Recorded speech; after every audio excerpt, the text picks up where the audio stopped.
Soy Guido Vitone y en este nuevo video sobre cuestiones poco conocidas de la historia y la geografía de la Patagonia, vamos a ir a la provincia de Chubut y vamos a ir al año 1877.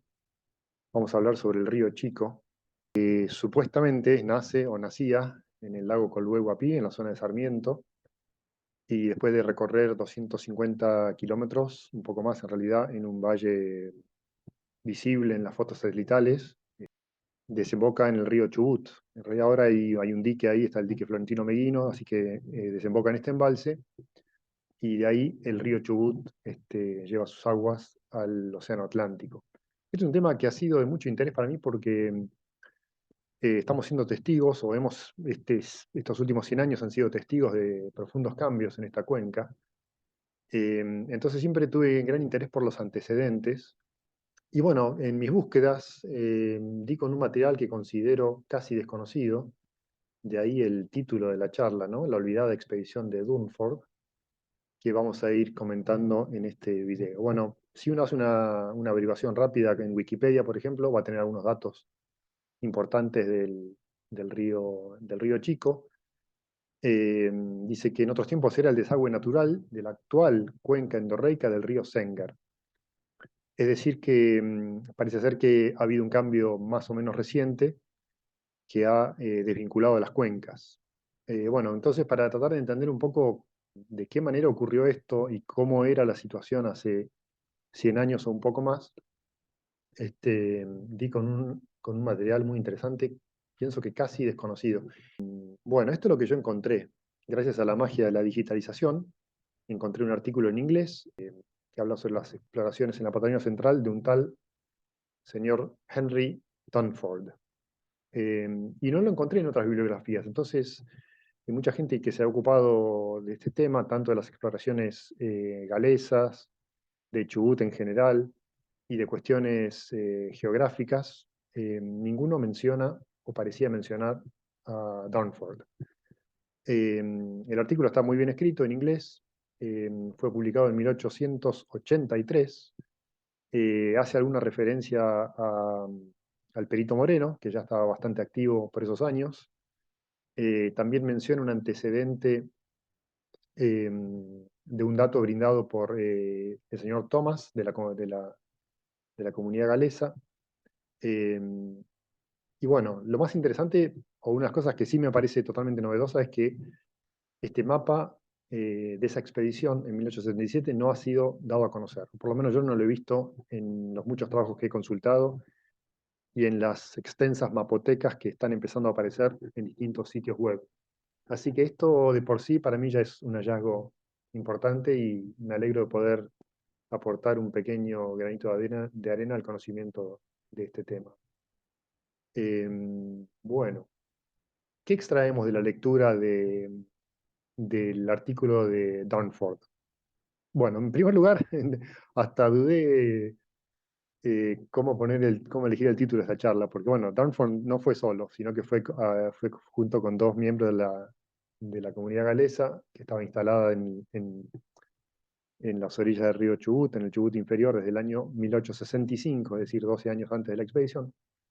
Y bueno, un miembro prominente de esta comunidad, Louis Jones, era parte de esta pequeña expedición, y otro, John Griffiths. La cuestión es que, bueno, estos tres señores describen un río ancho con aguas rápidas y turbias, hablan de lagunas y juncales con muchas aves, eh, mencionan que antes de llegar al Coluguape en sí, ven otras lagunas menores muy cercanas, interconectadas entre sí, con el Coluguape y con el río Chico.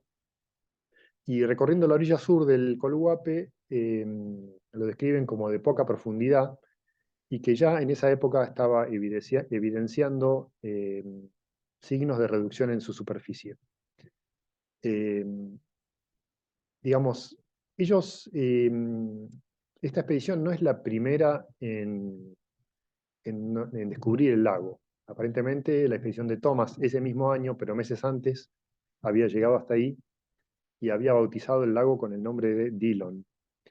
Lo que sí me parece significativo de esta expedición de Dunford es que ellos van un poco más allá, vinculan al Colhué Huapi y al Chico con la cuenca del Senguer, porque ven un río mucho más grande entrando al Colhué Huapi, ven un segundo lago, que es el actual Musters, que era el Otrón, según el nombre de los tehuelches, que habían brindado esta información y habían de una manera animado a los galeses a salir en la búsqueda de este lago. Eh, y bueno, Dornford y este grupo llegan hasta el codo del Senguer, es decir, prácticamente tocan la provincia de Santa Cruz y ven cómo el río Senguer en realidad viene desde el norte o noroeste. Y por último, denominan, o dice Dornford que decide denominar al río Chico Sengelen, que aparentemente es dice él que es un diminutivo en galés de Sengel, lo cual aparentemente no es correcto, porque no, la gente que consulté que sabe del idioma galés me dijo, no existe en realidad ese sufijo, esa terminación, len, este, que, que, que sea interpretado como diminutivo. Así que bueno, obviamente quedan algunas cosas, eh, algunos interrogantes respecto a esta expedición. También ellos mencionan que en realidad el lago Musters, o el Otrón de los Tehuelches, no recibe agua del Senguer, lo que es claramente incorrecto. Es difícil pensar que aún en esa época eso no ocurría, porque sin duda era una sola cuenca, es decir, Senguer, los lagos y Río Chico. Bueno, habiendo hecho esta pequeña descripción, vamos a seguir. Claro, en los primeros mapas oficiales de la gobernación del Chubut, como este de 1889, fíjense que aparece en el río Chico Osenger, el nombre Sengelen o Sengelen no fue muy simpático, pero no prosperó. Tenemos acá que abajo del nombre del río aparece Jones y Dunford 1870 y un signo de pregunta. Después aparece Moyano 1880 y Fontana 1886. En realidad es 1885 cuando estuvo Fontana. Pero bueno, este mapa de alguna manera indica dos cosas, que Jones y Dunford fueron los primeros en andar por ahí, o por lo menos los primeros en brindar la información a círculos oficiales. Y por otro lado, hay una especie de olvido parcial, porque no se recuerda o no se hace referencia al año puntual de la expedición que fue 1877, y por eso ese signo de pregunta. Bueno, se me pierde. Está. Bueno, ¿cómo llegué yo al dato de Dunford, a la mención del nombre de Dunford? Bueno, llegué a través del Perito Moreno, y también mencionado en el libro de lista que volví a releer recientemente. Moreno lo menciona, y ahí fue donde empecé a buscar Dunford por todos lados y no lo encontré no lo encontré en ninguna de la bibliografía que consulté. Eh, y llegando a internet di con este artículo que les mencionaba al principio.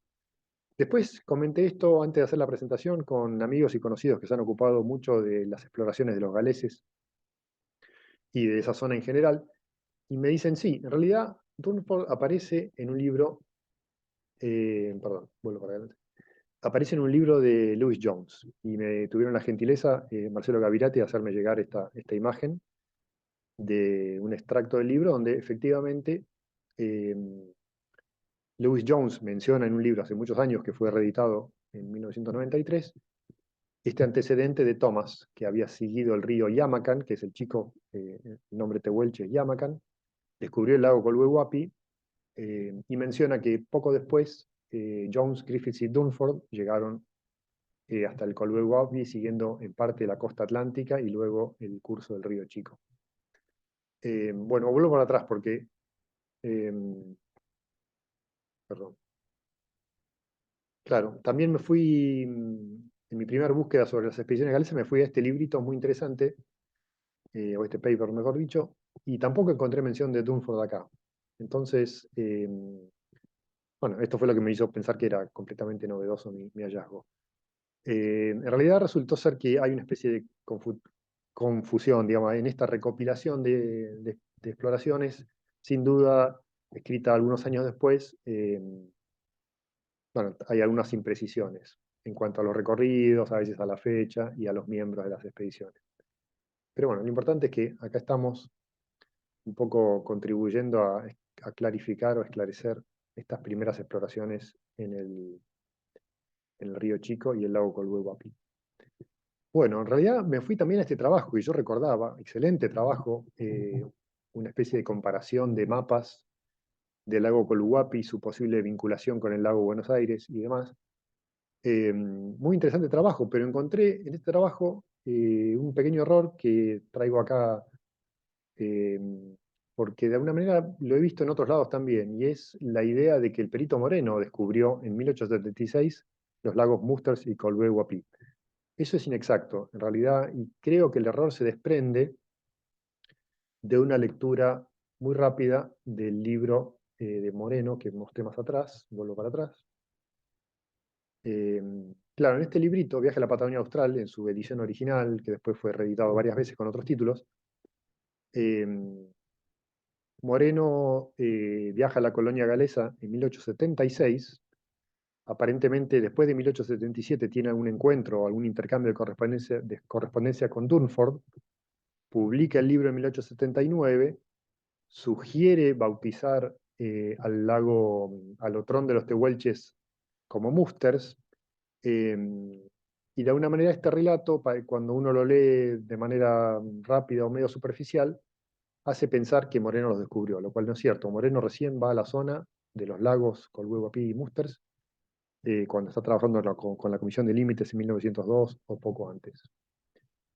Así que bueno, quería marcar esa confusión porque muchas veces aparece también en textos escolares y demás. Y ya que estamos marcando algunas imprecisiones, elegí también esta de Wikipedia, donde aparece una imagen, un dibujo, que está tomado del libro de Musters, y que muestra una escena de caza en el Valle del Río Chico. Bueno, hasta ahí de cierta forma es correcto, porque es el Río Chico, pero este es el Río Chico de Santa Cruz, en la zona de Gobernador Gregores. Así que no confundir los ríos chicos, que hay más de uno, hay por lo menos dos en Chubut, eh, y uno o dos en Santa Cruz. Acá también está equivocada, porque dice 1873, pero creo que la fecha de publicación del libro de Musters. En realidad Musters estuvo en el Río Chico de Santa Cruz en 1869. Bueno, ¿qué pasó con Dunford? Bueno, Dunford murió al año siguiente. En realidad era un inglés que vivía en Argentina y viajaba mucho, era bastante reconocido como un coleccionista, que enviaba información y algunas piezas a museos europeos, en general ingleses. Entonces, después de estar en el Chubut, que fue su segundo viaje en 1877, en 1878 va al norte del país y muere en Salta de una afección cardíaca. Sin embargo, a pesar de su corta vida, fue un prolífico escritor y quedó bastante visibilizado en varios trabajos, por ejemplo, en la Sociedad Zoológica. Tiene su nombre asignado a una subespecie de un coleóptero, y también hizo publicaciones en revistas de ornitología. Es decir, era un naturalista bastante completo, un poco del estilo de Darwin, ¿no? Bueno, ¿qué pasó después de Dunford? Aparece 3 años después Moyano, cuyo objetivo principal en recorrer el interior de la Patagonia de sur a norte era encontrar una vía que podía servir para mover ganado, hacienda, entre el norte y el sur de la Patagonia. El mapa de Moyano, al pasar por los lagos, es más bien un dibujo, eh, y por alguna razón, no sé por qué a Moyano se le ocurrió conectar el lago Musters y al Colhué, o Colhué-Huapi. Los vincula, digamos, como si estuvieran unidos por una angostura en el norte de los lagos, lo cual es incorrecto. Pero como su viaje tuvo bastante prensa, más que el de Dunford, Griffiths y Lewis, este mapa fue replicado, estos datos fueron replicados en otros mapas como este de 1882, una especie de mapa oficial de la Argentina, y también en este mapa alemán de la misma época. Fíjense que en todos los casos figura los lagos vinculados como si fuera un patito, digamos, mirando hacia el oeste. Muy interesantes los mapas que se encuentran en internet. El que rectifica este error de los lagos unidos es Fontana, que fue el siguiente explorador, por lo menos registrado, del cual hay referencias escritas, que él se mete directamente entre los dos lagos y comprueba que no están unidos. De todas maneras, había cierta confusión y es posible que haya habido una variación hidrológica en la forma en que el Senger entraba a los lagos, es decir, si entraba directamente al Musters y de ahí este rebalsaba al Colhuehuapi, como es en el presente, cuando no está seco esta vinculación, o si era más bien un extenso delta, donde algunos brazos entraban al Musters y otros al Colhuehuapi. Bueno, fíjense en este mapa que los nombres de los lagos están invertidos. Esto fue algo que ocurrió durante un periodo, después fue rectificado, fue como un error. Bueno, la expedición de Fontana es muy interesante, en realidad es la expedición galesa, a la cual se sumó Fontana, que llega hasta la zona de Esquel, siguiendo el río Chubut más o menos. Después descubren el lago Fontana, justamente, y bajan siguiendo el Senguer, y así es como llegan a los lagos de Sarmiento y vuelven por el río Chico a la zona de Trelew. A Fontana también le tenemos que agradecer la foto, la primera foto posiblemente del lago Colhuehuapi y justamente del nacimiento del río Chico. Fíjense, como habían dicho los galeses, hay una serie de lagunas interconectadas al este del lago Colhuehuapi. Bueno, vamos a ver que esta es la zona que más ha cambiado en estos 120 años, un poco más, este, desde aquella época. Después viene un análisis más geográfico o hidrológico, siguiendo a otros autores. Esta es como la parte histórica. Bueno, siguiendo la parte histórica, claro. Bueno, un antecedente interesante. Cuando los galeses en 1877 están explorando el río Chico, en esos mismos meses, en la primavera de 1877, estaba teniendo lugar el motín de Punta Arenas, cuya consecuencia fue que los prófugos, tanto presidiarios como guardiacárceles, este, escapando de la justicia, encaran hacia el norte por la Patagonia y terminan recorriendo aparentemente eh, parte del río Chico. Eh, Algunos de ellos fueron apresados en Puerto Deseado, lo leí en algún lado, la verdad no me acuerdo bien dónde. Eh, y también en otro lado leí que siguieron algunos de ellos, llegaron hasta Chubut y que tomaron por el río Chico. Una referencia a esto, una posible indicación de eso es de Burmeister, quien en 1889 encuentra una carabina oxidada en el río Chico y dice, esto debe ser de los prófugos del motín de Punta Arenas, dato de color. Bueno, y en 1885 Moyano, perdón, 1885 Fontana, al llegar a la zona del río Chico, se encuentra que en el otro sentido, de norte a sur, ve un arreo de vacas y lo ve al colono Acosta del Chubut, que ya estaba poniendo en práctica la ruta que Moyano había descrito en 1880. Este Acosta venía con el libro de Moyano en la mano y el mapa, y venía conduciendo ganado por el río Chico. Porque efectivamente esto fue una ruta muy importante de conexión entre el Valle de Chubut y la Patagonia Austral. Una especie de ruta 3 de aquella época que posibilitó la conducción de ganado en pie hacia las estancias que se estaban estableciendo bueno, en toda la zona sur de la Patagonia.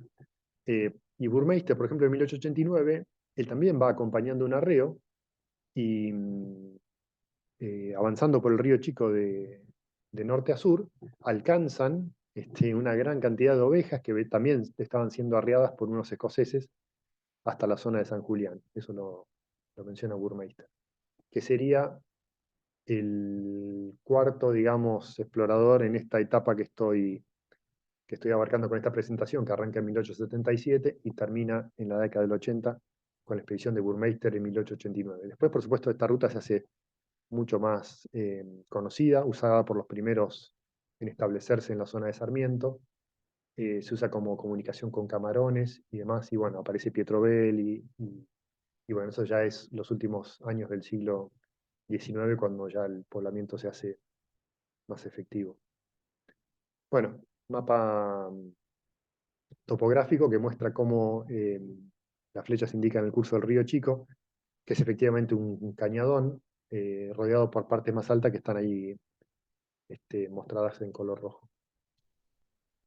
Bueno, ahora un poco la parte científica hidrográfica, para lo cual me baso en gran medida en el trabajo del licenciado Facundo Escordo, que presentó su tesis de doctorado hace unos pocos años, que contacté y también tuvo la amabilidad de autorizarme a usar su trabajo. Estuvo muy interesado también en cosas que le conté y al inverso.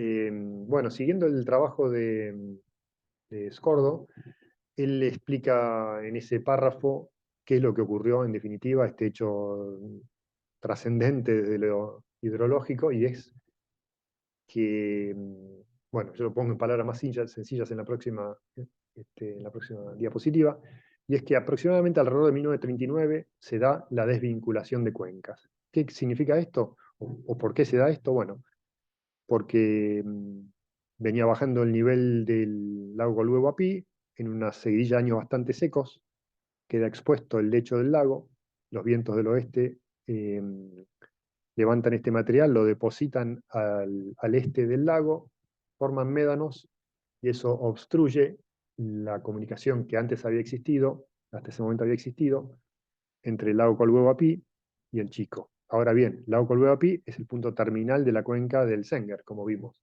Entonces, lo que significa acá es que ya no existe la cuenca Senguer, Lago Busters, Lago Colhuehuapí, Río Chico, sino que pasan a ser dos cuencas distintas. Y muy importante para esto significa que el Senguer deja de ser tributario del Chubut y pasa a ser una cuenca endorreica, es decir, una cuenca sin salida, porque el agua muere de alguna manera evaporándose y absorbiéndose en el lago Colhuehuapí. La cuenca del río Chico sigue como tal, como afluente del río Chubut. Lo que pasa es que, claro, sin el aporte permanente del lago, se transforma en un río intermitente. Eso lo vamos a ver un poquito más adelante.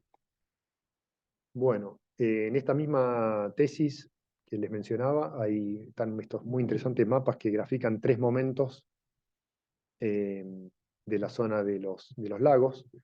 Un primer momento hasta 1930, con mucha agua que corría por el Senguer, se desparramaba por una serie de brazos, tanto al lago Musters como al lago Colhuehuapi, y el agua seguía curso por el río Chico al Chubut.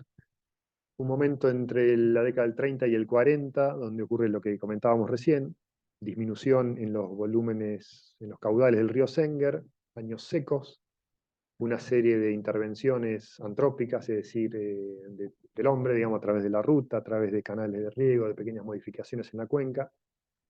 Se comienzan a acumularse depósitos eólicos en forma de duna y se da la desvinculación de cuencas.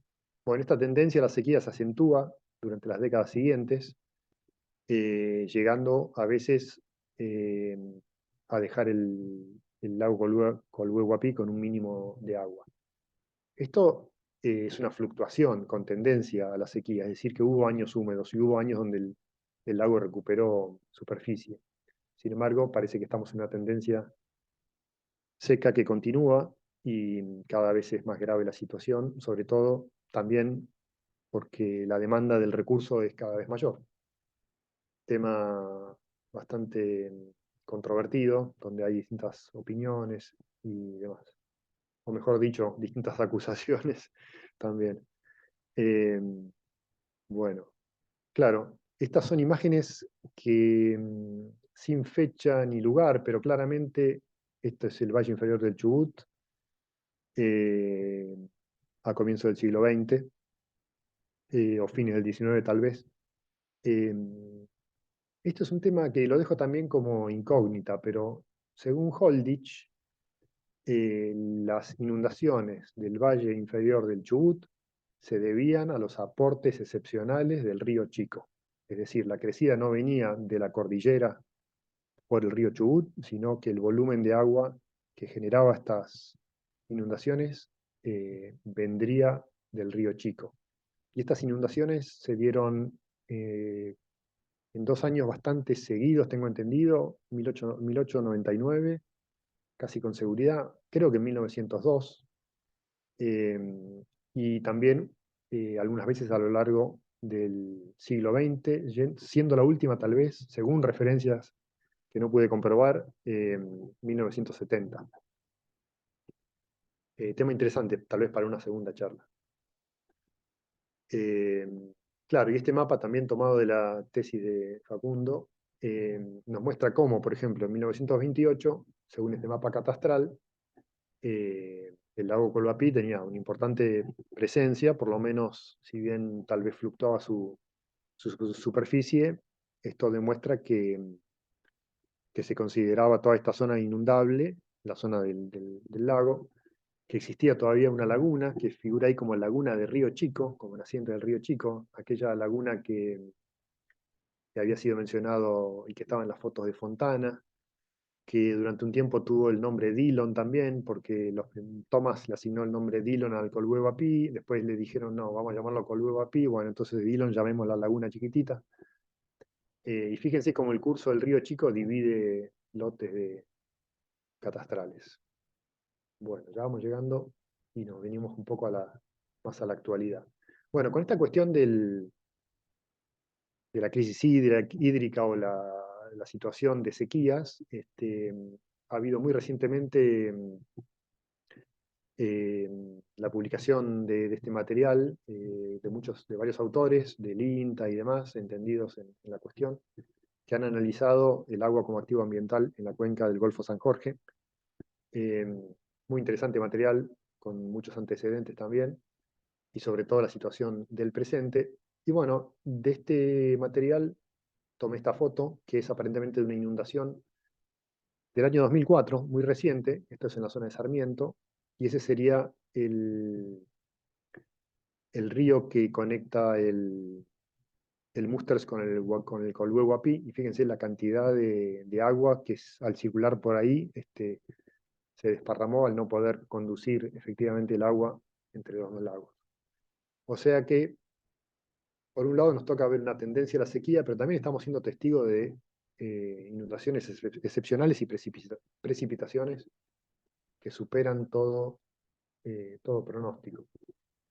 Como, bueno, pero antes de ir a lo que ya se imaginan de las precipitaciones, también en la tesis de Escordo tenemos en el Colhuehuapi un punto G, marcado ahí con un punto rojo, y ese es el lugar donde se dio el encuentro de un avión caído en 1964.